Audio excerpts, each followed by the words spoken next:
dans ce sens-là, a déployé beaucoup d'efforts, beaucoup d'initiatives, beaucoup de projets pour endiguer le phénomène. Et malheureusement, le phénomène persiste. Je pense qu'il est important qu'on puisse s'arrêter à un moment pour évaluer tout ce qui a été lancé, tous les projets, toutes les initiatives. Les projets de l'État dans ce sens-là ont allé jusqu'à même installer des bureaux qu'on appelle aujourd'hui les BAOS. C'est un projet qui est piloté par le ministère des Affaires étrangères, notamment la Direction générale chargée du Sénégal de l'extérieur, la DGSE. À côté déjà du fonds que vous connaissez, le fonds d'appui à l'investissement sénégal de l'extérieur, FAISE, qui a été mis en place plus de dizaines d'années et qui aide un peu à accompagner les Sénégalais de la diaspora pour investir et aussi encourager les uns et les autres à revenir au pays. Aujourd'hui, ces BAOS ont été installés dans les 14 régions et l'État est allé plus loin. Aujourd'hui, les BAOS sont présents dans les 45 départements du pays.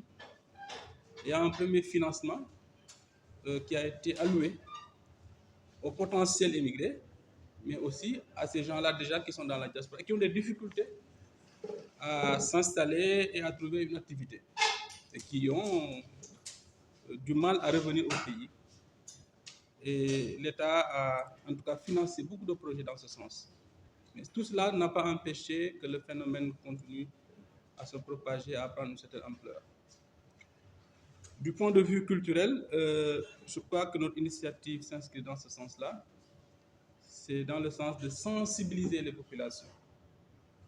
Parce que nous sommes convaincus que le meilleur facteur pour sensibiliser les populations ne peut passer que par la culture à travers le théâtre, à travers une représentation qui va aider à comprendre ce phénomène et à comprendre aussi le monde. Parce qu'il y a des vérités, il y a des éléments d'appréciation aujourd'hui que peut-être nos populations n'ont pas, considérant que l'Europe, en tout cas l'Occident, c'est l'Eldorado, c'est là où il faut trouver le bien-être, tout se passe bien, vous pouvez trouver du travail, vous pouvez vous épanouir, etc., etc. Et le phénomène qui a frappé nos pays n'a pas épargné les pays occidentaux.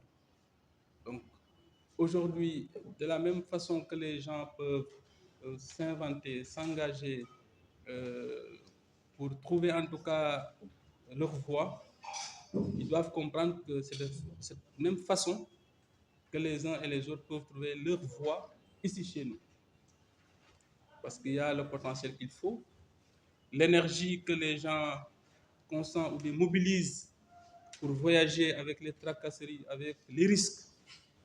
Je pense que cette même énergie, ce même engagement-là, si c'est mobilisé chez nous, peut aider en tout cas à trouver sa voie ici dans nos pays. C'est pourquoi nous voudrions à travers cette pièce sensibiliser le maximum des Sénégalais, de nos compatriotes, seulement pas à Dakar, mais à l'intérieur du pays, à travers cette tournée qu'on voudrait démarrer à partir du 3, pour quand même espérer aussi aller au-delà, parce que aujourd'hui le phénomène se déplace de plus en plus. Ce n'est seulement pas les populations qui habitent dans la côte ouest, mais même ceux-là qui sont à l'intérieur sont concernés par ce phénomène.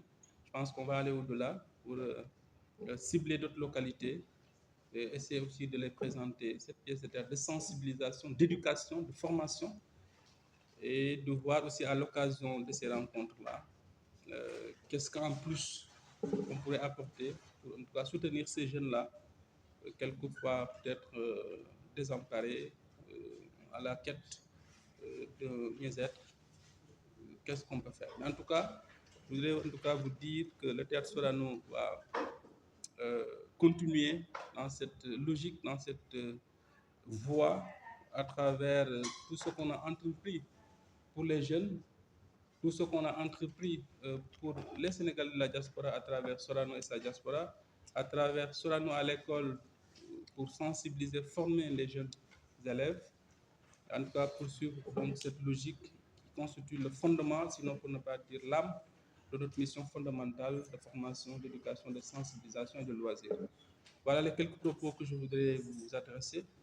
Remercie encore une fois professeur Sall et tous les panélistes, en particulier le Théâtre KVS, pour son engagement autour de cette question qui n'est pas une question africaine, mais une question mondiale, mais autour aussi de la culture, de son rayonnement et de sa vulgarisation.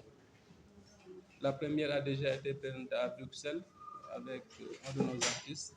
Je crois que cette tournée participera encore une fois à contribuer à indiquer ce phénomène et à sensibiliser les populations. Voilà pour les quelques mots que je voudrais vous dire, vous adresser, vous remercier et reste à disposition pour la suite des discussions. Professeur.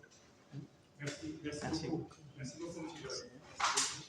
Merci. Il a dit, le phénomène, il n'est pas d'humanisme et d'égalité et de dialogue entre des humains. Donc ça dépasse largement l'anecdotique.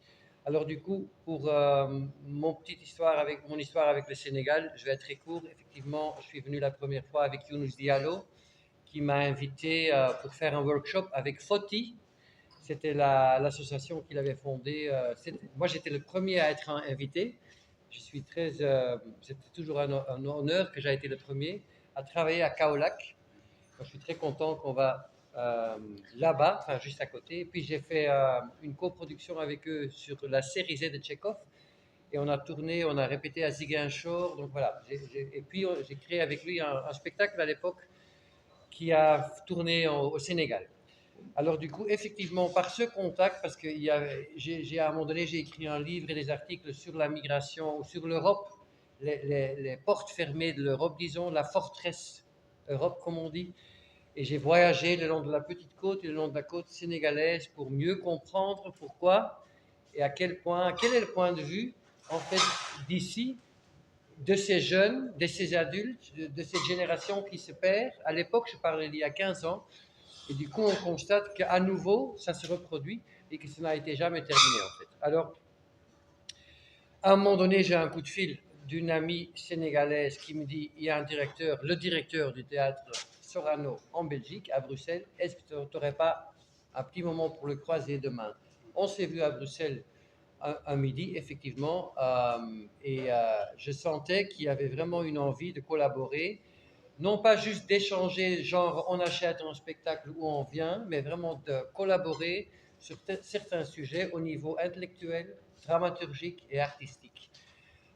Donc effectivement, 3 mois plus tard, on est venu ici, on a été accueillis, on a travaillé avec les comédiens, même si ce n'était que 3 jours peut-être, avec mon co-directeur de la pièce, le co-metteur en scène Junior Mtombeni. On a travaillé pendant 3 jours avec des comédiens, on a visité Rufisque. C'était déjà un grand pas vers le spectacle qu'on est en train de faire aujourd'hui. Du coup, on a invité à Bruxelles pour la première Ibrahima Sissoko, qui joue le Kora, qui a passé 1 mois à Bruxelles, qui a logé près du théâtre, qui a participé dans le spectacle, qui a été montré pour la première fois le 11 septembre, date un peu quand même avec une grande importance mondiale aussi. On a joué la première fois, on a joué 4 fois à Bruxelles pour des salles pleines. Et maintenant je parle de Opportunities, le projet qu'on partage avec Michel et avec Ali. À un moment donné, il m'avait contacté pour me demander est-ce qu'on ne peut pas faire un spectacle où on parle de la migration, où on parle de tous ces gens nouveaux en Europe, mais d'une nouvelle façon, pas en égalité, vraiment comme des humains, un échange véritable et authentique. Et comme j'avais d'un côté l'envie de participer à ce projet et qu'on avait déjà démarré en faisant des workshops ici au Sénégal, où j'ai rencontré il y a 1 an les gens qui sont ici aujourd'hui. Donc, du coup, je me suis dit, on va mettre les deux ensemble. On a créé le spectacle avec 30 personnes à Bruxelles, des artistes qui viennent de partout, des danseurs, des musiciens, des slammers, des rappeurs, mais aussi des DJ. Un spectacle qui a cartonné, qui a vraiment très bien été accueilli. Dans le cadre du projet, Opportunities, on va le jouer dans 6 pays européens. Minimum, quoi, parce qu'il y a maintenant un grand intérêt. Donc, on a joué à Bruxelles, on va le jouer l'année prochaine à Anvers, on va le jouer à Liège, on va aller à Barcelone avec ce projet, on va aller en Hollande avec ce projet, on va aller en Italie avec ce projet. Mais le premier pays après la Belgique et Bruxelles, après la création, c'est le Sénégal, c'est ici. Et je ne peux pas mettre assez en évidence à quel point c'est important. Le premier pays qu'on arrive, c'est ici. Et c'est important. Ce n'est pas juste à la fin de la tournée non, c'est important parce qu'on vient ici pour recréer cette pièce avec des artistes d'ici qui sont vraiment, parce qu'on vient maintenant de travailler avec eux à nouveau pendant toute la semaine, des artistes qui sont vraiment d'une qualité excellente, que ce soit du ballet, les artistes du ballet, que ce soit les musiciens. Donc là aussi, une fois de plus, il y a un échange intellectuel, artistique et surtout humain sur ces sujets, sur le travail qu'on est en train de faire. Donc on fait le spectacle comme on l'a fait aujourd'hui, mais on associe, on introduit les artistes d'ici et on ajoute des scènes qu'on a inventées ici parce que on travaille ici avec ces artistes-là. Pour conclure, j'aimerais dire qu'effectivement la décentralisation de la pièce, elle est hyper importante aussi pour nous. Je crois que là, le théâtre Daniel Sorano, quand je vois éducation, quand je vois l'envie quand même que tout le monde vienne voir le spectacle, il y a un grand lien avec le KVS, le théâtre Royal Flamand. C'est là où je travaille. C'est le théâtre que je dirige, qui est vraiment au centre de Bruxelles. Bruxelles, la capitale de l'Europe. Donc il n'y a pas un lieu qui est meilleur pour commencer ce voyage. On vient premièrement ici pour voir d'où ça vient, et puis on va faire le tour de l'Europe. Dernier mot, dans le spectacle, on parle aussi de la migration, mais on parle de beaucoup plus. On essaye de raconter une histoire historique qui date d'il y a 3000 ans, qui date de Carthage, et Lissa et Carthage, et comment la ville en Afrique a été fondée et ensuite détruite par les Romains. On parle déjà, à cette époque, on parlait déjà de l'hégémonie de la Méditerranée. Et les peuples de la Méditerranée, à l'époque et depuis toujours, se connaissent et font du business l'un avec l'autre. Ça a été toujours comme ça, ce sera toujours comme ça. Et quand on regarde les histoires qui ont été inventées, racontées il y a 3000 ans, il y a 2000 ans, ça a été donc par ce métaphore-là, en racontant une vieille histoire d'amour même, et une histoire de guerre, on essaye de parler aussi de la migration contemporaine et de la jeunesse actuelle. Donc il y a 3 grandes lignes. Il y a Didon et Aîné, l'opéra de Purcell qui raconte l'histoire d'amour de Didon et Elissa. Elissa et Aîné. Aîné, le réfugié qui revenait de la guerre de Troie pour ensuite fonder Rome, mais qui s'éprend d'Elissa, qui passe une nuit passionnelle ensemble, mais puis il doit la quitter, ce qui explique la haine entre les deux villes, entre Rome et Carthage. Ça, c'est la première ligne.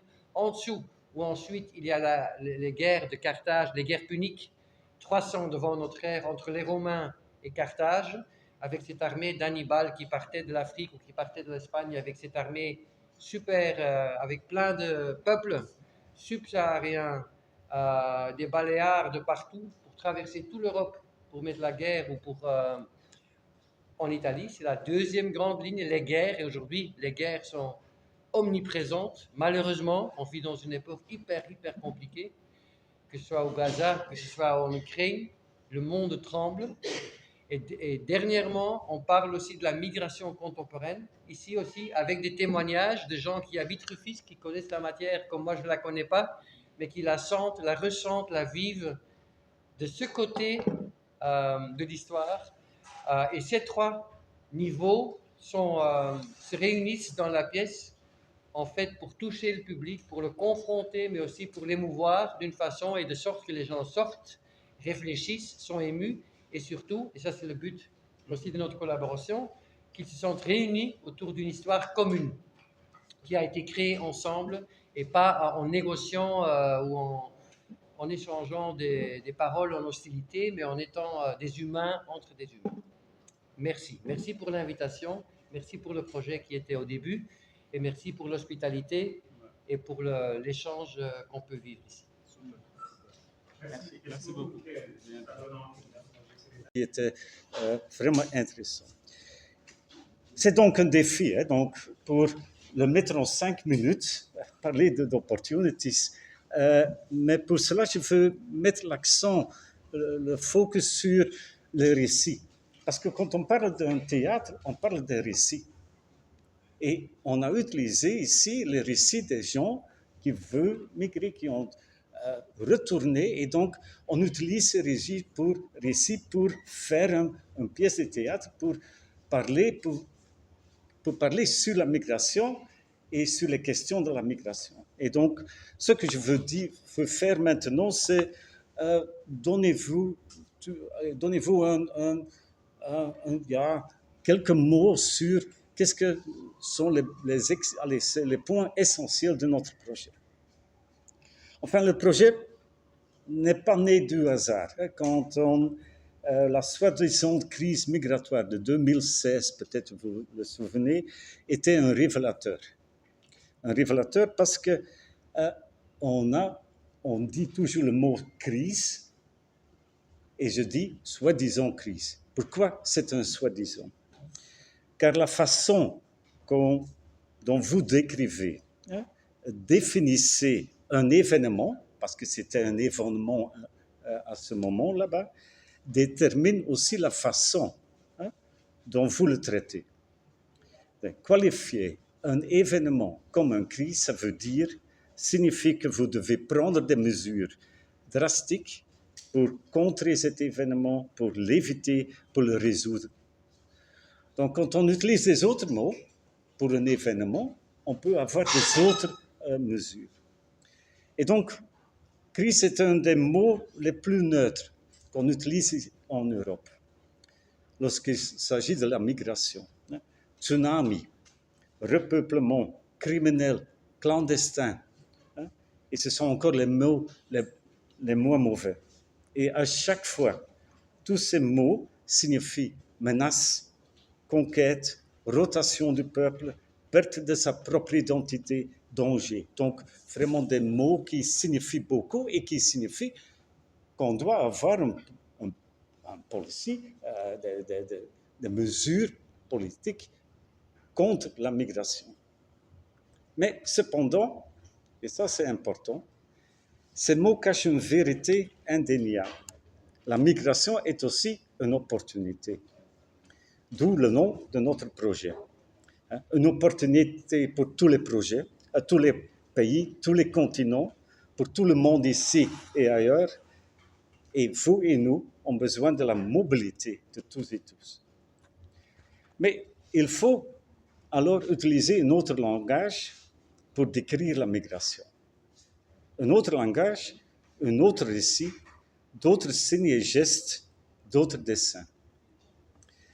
Le projet Opportunities a examiné comment le langage et le récit sur la migration a évolué, comment il existe différents récits, négatifs mais aussi positifs et constructifs, comment les médias sociaux et classiques créent, utilisent et diffusent ces récits, comment les politiciens utilisent et surtout abusent ces récits, et comment les ONG créent d'autres récits plutôt constructifs. Et ça c'est important, et ce que Michael a déjà mis l'accent sur cela, ce qui est apparu clairement à chaque fois, c'est la disparité entre les récits européens et les récits africains. Dans la quasi-totalité d'entre eux, la voix de la personne ne peut être étendue. Lorsque nous parlons de hordes de migrants, nous ne voyons pas la personne derrière les images, nous ne voyons que des troupes qui veulent nous conquérir. Donc, une histoire juste, un récit juste, commence par donner une voix à la femme, à la jeune, à l'homme qui migre ou veut migrer. Commence par un dialogue honnête entre les gens, ce qu'on fait dans ce théâtre maintenant. Il s'agit donc d'un dialogue honnête entre les pays et les continents. Et la politique européenne et ses plus politiques oscille entre ces deux options, hein. Un dialogue honnête avec les pays africains et en même temps des contrats imposés unilatéralement pour construire la forteresse Europe sur le continent africain. Elle crée la forteresse tout en visitant, hein, les pays africains pour, par exemple, recruter des infirmières ou des infirmières du continent. Par exemple, la visite d'Allemagne l'année passée au Ghana, même dans ce recrutement, il y a des fortes inégalités. Par exemple, l'Europe paie-t-elle les études de ses infirmières? L'Europe paie-t-elle pour le manque de personnel médical au Ghana? En d'autres termes, le projet Opportunities part d'une histoire différente. Une histoire où les gens sont égaux, où les hommes sont reconnus comme des êtres humains, où les pays sont respectés et ont une voix égale. Et cela nécessite une méthode, un crosstalk, un dialogue basé sur l'apprentissage de l'écoute, se mettre dans la peau de l'autre, l'apprentissage de la recherche des terrains communs, de points communs, afin de mener un dialogue à partir de là dans le respect de l'autre et du dialogue lui-même. Et Hannibal est une traduction artistique de cette écoute de l'autre. L'écoute est la première étape cruciale d'un dialogue réussi. La traduction artistique est ici une double traduction. Nous recréons, enfin Michael et son équipe, recréons la pièce d'un point de vue africain, reconstruisons avec vos acteurs, danseurs, musiciens, chanteurs et d'autres qui apportent chacun leur histoire à cette récréation. Hannibal, en d'autres termes, est la traduction d'un dialogue égal, ici, entre les artistes.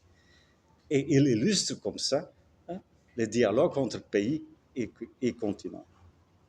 Et nous avons développé et déjà appliqué ces dialogues juste ici, à Saint-Louis, à Dakar, mais en même temps à Accra, à Mauritanie et en 6 pays européens.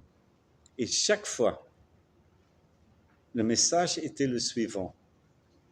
La mobilité, et ça c'est notre mot, un autre mot pour la migration, c'est la mobilité, est une opportunité. Et nous devons la recréer ensemble. Voilà quelques mots sur ce projet.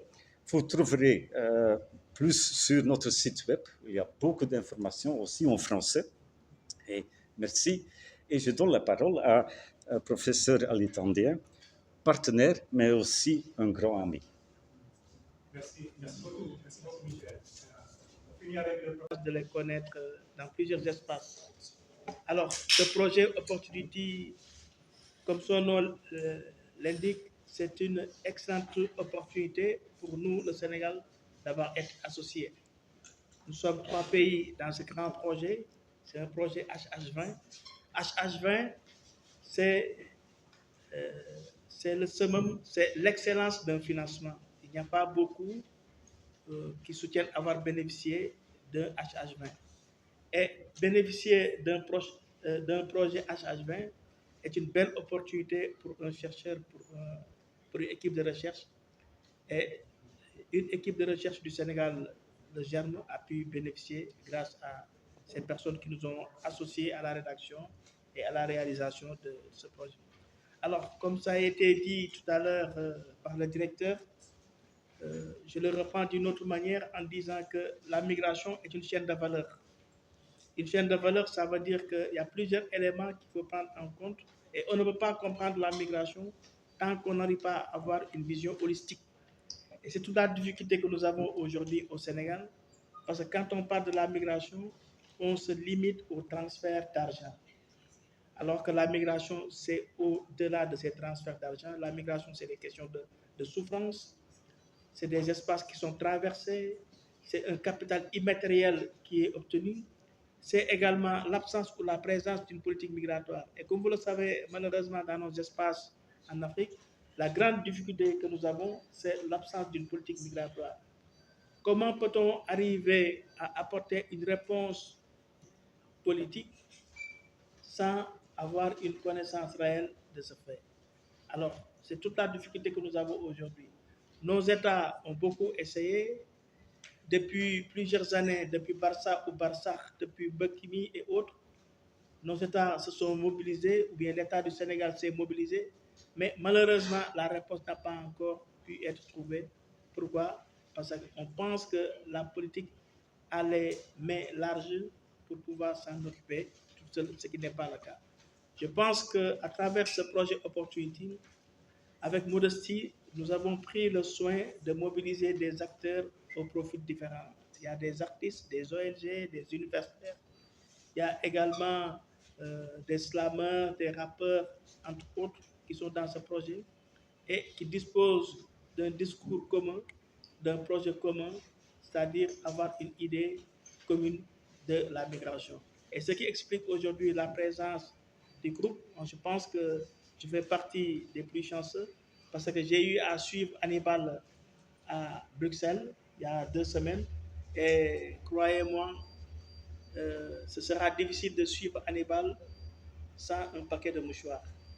Parce que c'est des moments de pleurs, c'est des moments d'éclat de rire, c'est des moments de joie.